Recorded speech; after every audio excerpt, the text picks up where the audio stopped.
Sa Europa Reef ay pinapalibutan lang ng mga barko ng China ang maliit na barko ng Pilipinas.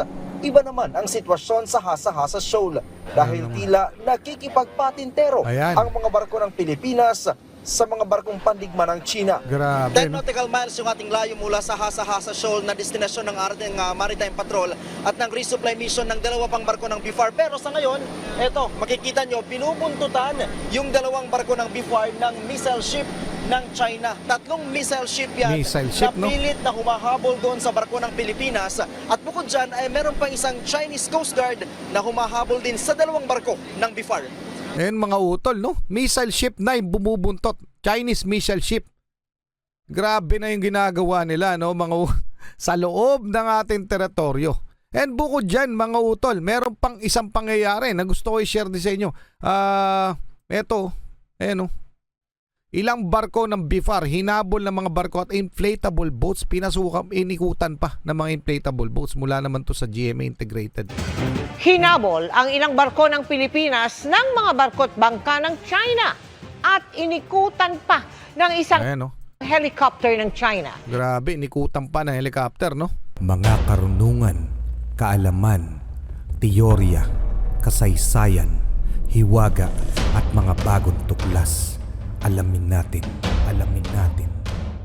Eto na naman mga utol, may bago na naman panghaharas na ginawa ang China sa West Philippine Sea sa isang barko natin ng BFAR. Okay. Eto, Chinese missile boat nagulat. Hinamon ng BFAR, banggaan tayo. Tapang ng BFAR, di natakot may pagbanggaan. Ito yung mula kay Mabs Castle, pakisubscribe siya. Pakilike na rin yung video. Mamaya titingnan natin yung mga report tungkol sa nasabing insidente na naman na panghaharas ng China. Okay, game na. Walang katakot-takot ang BFAR. Muli na naman kasing pumalag ang BFAR sa China. Pero this time hindi lang Chinese Coast Guard ang kalaban, kundi may dalawa pang missile boat ng Chinese Navy. Pero akala ng Missile China boat, no? masisindak tayo, walang pake ang barko ng BFAR kahit humarang pa at banggain pa tayo ng China. Nagwangwang pa yan partida. This is China Coast Guard 5101. China has indisputable sovereignty over Nansha Island. Indisputable sovereignty over Nansha Island. Nansha Island, kung hindi daw nagkakamali, yun yung tawag nila sa Spratly Islands, mga utol, na siyang inaangkin ng China ang kabuuan. Okay? So mamaya titingnan natin yung report dito. Grabe, no? Indisputable sovereignty. Grabe. Coast Guard 5101. This is BRP Dato Pagwaya. A Bureau of Fisheries and Aquatic Resources Vessel of the Philippine Government conducting a lawful maritime patrol. We must stay clear of our route. Over. Kahit yung magigiting nating mga mangingisda, hindi na rin natatakot sa gantong strategiya ng China. Tuloy ang pagbabantay at pamimigay ng pagkain at fuel sa Filipino fisherman. Alam na kasi ng Pilipinas na puro paninindak lang ang kaya ng China. Kaya kung maduduwag tayo dyan, talo tayo. Oo nga, ba't hindi nila subukan no? Puro pandadarag talaga. Yun lang ginagawa nila, no? Sabi nga nila, handa silang mag-take ng necessary measure para daw protektahan ng kanila soberanya, itong China. Anong soberanya? Nangaagaw lang kayo ng teritoryo. Di ba mga udol? Wala silang karapatang maghabol, wala silang karapatang intimidate yung mga civilian boats na nandun. So yung ginagawa nila doon ay illegal. I doubt naman na gagamitin nila sa civilian yon. Pananakot lang yan, intimidation. Tinutukan rin tayo ng laser ng missile boat. Pero pinalagan din yan ng BFAR. Niradyohan at nireal-talk to na hindi naman pagmamayari ng China ang West Philippine Sea. Bakit kayo nandito? Yun naman talaga ang totoo, mga utol. Hindi naman talaga nila pag-aari yan. Diba? Tayo nga yung dapat nanggaganyan sa kanila. Instead, baliktad, no? So, hinahayaan natin. Pero darating ang panahon, pero wag sana mauwi sa gera. Pero darating ang panahon na talagang matatauhan doon China. One of these days, may mangyayaring kakaiba dyan, mga utol, no? Pero wag naman sana sa gera. Pumunta muna tayo dito, no? Sa PTV4, no? Routine. Para ma-check natin yung legitimacy nito. Routine at Maritime Patrol ng B4 sa West Philippine Sea hinaras umano ng barko ng China. Okay, pakinggan na natin. Muling nagsasagawa ng resupply mission ng Bureau of Fisheries and Aquatic Resources sa West Philippine Sea. Sa pagkakataong ito, muling binuntutan ng mga barko ng China ang mga barko ng Pilipinas. 3 beses rin tinutukan ng laser ang eroplano ng B4. Ayan po. Si Ryan Lesigas sa report. Mga utol, kita nyo naman. Pinutukan pa, no? Para mas mapaigting pa ang presensya ng Pilipinas sa West Philippine Sea, muling nagsagawa ng Domain Awareness Flight ang eroplano ng Bureau of Fisheries and Aquatic Resources o BFAR. Kasama ang PTV News, unang isinagawa ang routine patrol sa bahagi ng Pag-asa Island nitong Setyembre 26. Pero hindi pa man tuluyang nakakalayo ang aming sinasadyang eroplano ng BFAR, agad na sumulpot ang 2 barko ng China.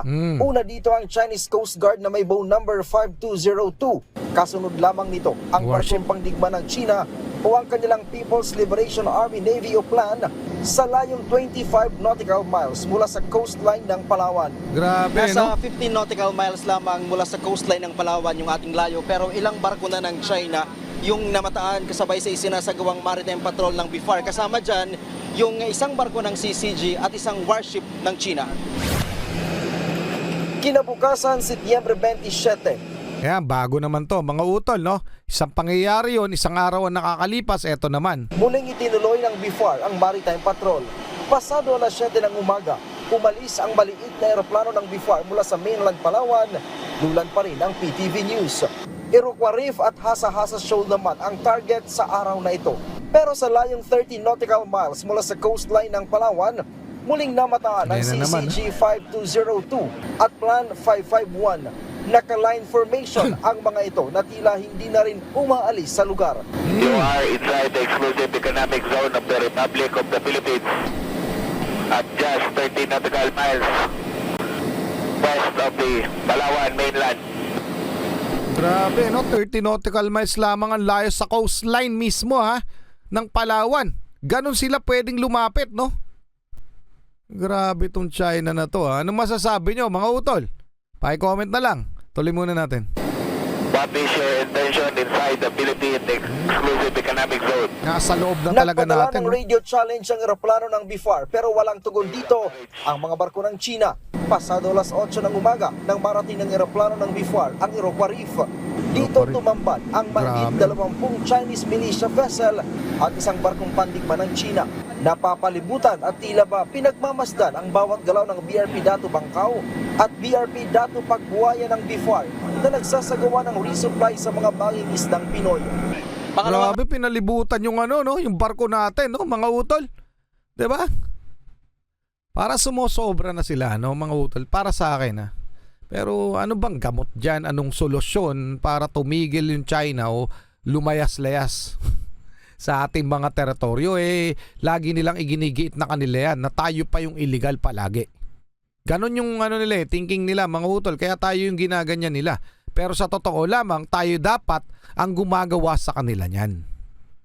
Tayo dapat yung nagtataboy sa kanila. 'Di ba? Kabaliktaran pa nangyayari. Ang araw na itong isinasagawa nating maritime patrol, lulan itong BFAR plane at nandito tayo ngayon sa bahagi ng Iroquois Reef kung saan nandito din yung 2 barko ng BFAR at sa mga oras na ito ay tuloy yung kanilang pamamahagi ng krudo at habang isinasagawa nila yan ay pinapalibutan sila ng hindi mabilang na Chinese militia vessel. At bukod sa mga Chinese militia vessel na nakapaligid sa kanila ay nandito rin hindi kalayuan yung isang warship ng China. Pero sa kabila ng hindi mabilang na mga barko ng China ay tuloy pa rin itong isinasagawang pamamahagi ng krudo ng BFAR ship doon sa mga mangingisdang nandito sa bahaging ito. Baga baliwala na sa BFAR, baliwala na sa atin yung ginagawa ng China. Kasi hindi naman tayo papuputukan, pero sige, subukan nilang paputukan yan. Ano kayang mangyayari, no? Talagang gera na yan pag nangyari yun. Mga utol, pero nakakabwisit, no? Yung intimidation na ginagawa nila, yung pangaharas na ginagawa nila sa loob mismo ng ating teritoryo na sa halip na tayo dapat ang gumagawa niyan sa kanila, tayo dapat yung nagtataboy sa kanila. Pero hindi, tayo yung tinataboy sa loob ng ating teritoryo, di ba? Parang nakakainis talaga. Ang Iroquois Reef ay nasa bahagi ng southern end ng Recto Bank na pinaniniwala ang maraming deposito ng langis. Pasado alas 12 naman nang marating ng BIFAR plane ang bahagi ng Hasa-Hasa Shoal kung saan magsasagawa rin ng resupply mission ang dalawa pang barko ng BIFAR na BRP Ayan, Dato Roma ito pa, mga utol. Penet at BRP Dato Daradapit. Pero kung sa Iroquois Reef ay pinapalibutan lang ng mga barko ng China ang maliit na barko ng Pilipinas, iba naman ang sitwasyon sa Hasa-Hasa Shoal dahil tila nakikipagpatintero Ayan. ang mga barko ng Pilipinas sa mga barkong pandigma ng China. Grabe, 10 no? nautical miles yung ating layo mula sa Hasa-Hasa Shoal na destinasyon ng ating Maritime Patrol at ng resupply mission ng dalawa pang barko ng BIFAR. Pero sa ngayon, eto, makikita nyo, binubuntutan yung dalawang barko ng BIFAR ng missile ship ng China. 3 missile ship yan Missile ship, na no? pilit na humahabol doon sa barko ng Pilipinas. At bukod dyan ay meron pang isang Chinese Coast Guard na humahabol din sa dalawang barko ng BIFAR. Ayan mga utol, no? Missile ship na yung bumubuntot. Chinese missile ship. Grabe na yung ginagawa nila, no? Sa loob ng ating teritoryo. And bukod dyan, mga utol, meron pang isang pangyayari na gusto ko i-share din sa inyo. Eto, ayan, no? Ilang barko ng BIFAR, hinabol ng mga barko at inflatable boats, inikutan pa ng mga inflatable boats mula naman to sa GMA Integrated. Hinabol ang ilang barko ng Pilipinas ng mga barko't bangka ng China at inikutan pa ng isang Ayan, no? helicopter ng China. Grabe, inikutan pa ng helicopter, no? Nakatutok si Darlene Kai. Grabe mga utol, no? Sobra na yung ginagawa. Kahit nakasunod at nakamasid ang mga barko ng China Navy, maayos pa rin nakadaong sa Pag-asa Island o Miyerkules ang 4 na barko ng Bureau of Fisheries and Aquatic Resources o BIFAR. Ayun, mga utol. Pero maayos pa rin nakadaong. Binaliwala nila yung pananakot ng China. Bumalik na tayo dito sa PTV4. Shinare ko lang sa inyo na bukod dyan, may mga inflatable boats pa na humabol sa barko ng BIFAR. Tinantanan lamang ang mga barko ng BIFAR matapos mag-radio challenge ang BIFAR plane na aming sinasakyan. Pero hindi lamang ang mga barko ng BIFAR ang pinagdiskitahan ng missile ship ng China. 3 beses din kasi nitong tinira ng laser ang BIFAR plane kung saan lulan ang PTV News. Navy. Ayan, mga utol, tinira pa ng laser yung yung eroplano na umiikot doon, no? Grabe, wala na akong masabi, no? Ano kayang gustong palabasin, no? Ano kayang gustong mangyari ng China? Gusto nila, pero siyempre, alam naman nating lahat na gusto nila, pabayaan na natin sa kanila yung mga teritoryo natin. Ganon yung gusto nila mangyari. Na manalo sila sa ganung paraan. Maagaw nila yung mga teritoryo na yun, hindi naman tayo papayag. So ano ba? May iwan na lang ba tayo sa nag-iisang option na mawawalan tayo ng option na kundi gera na lamang? Pero ito, pag nagkamali talaga to na tirahin ng ating mga barko, kung ano mang asset ng Pilipinas, magsisimula na talaga, sisiklab na talaga gulo dito sa West Philippine Sea.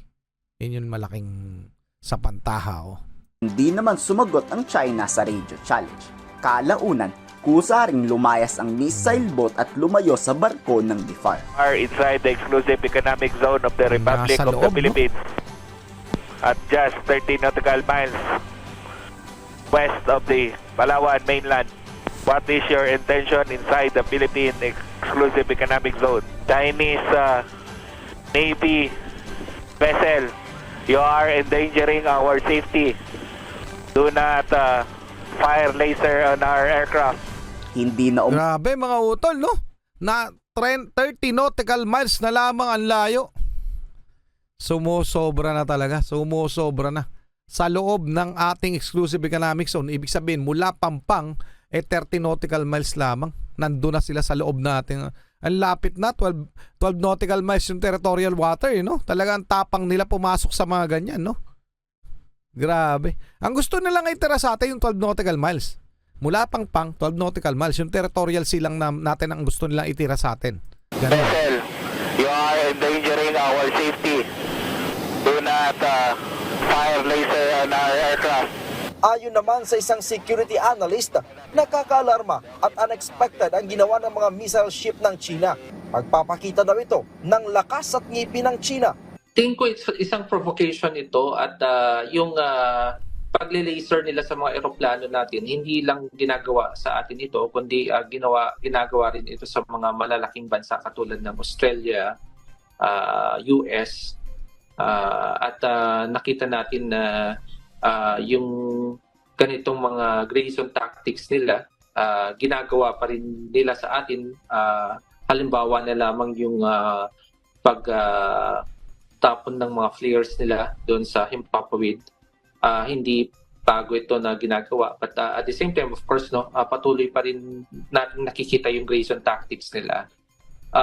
It could be possible na ito yung way nila para itaboy tayo doon sa sarili nating teritoryo. Kaya naman talaga mga utol, no? Intimidation. Paalisin tayo sa true intimidation. Kaya constant yung ginagawa nila. Consistent sila dyan, hindi sila umaalis, nagpapakita sila ng maraming puwersa at talaga nananakot sila. 'Di ba? Pero subukan nilang isagad, no? Baka hindi. Ewan ko mga utol, 'di ba? Para nakakatakot. Gera kasi magiging kasunod kapag ito nagkanda leche-leche, kumbaga nagkaroon ng violent attack. Anyway, mga utol, pa-comment ang inyong opinion sa inyong mga gigil. Sa inyong mga narinig at nalaman. Muli ako sa Target Achilles. Maraming salamat sa PTV Philippines. Maraming salamat Calmebs Castle. Maraming salamat sa inyo. Paki-comment na lang ang inyong opinion at paki-follow kami sa Facebook, Alamin Natin PH. Muli ako sa Target Achilles. Kayo mag-ingat, keep safe, God bless at saludo po ako sa inyong lahat. Huwag niyo kakalimutan mag-komento mga utol. Maraming salamat.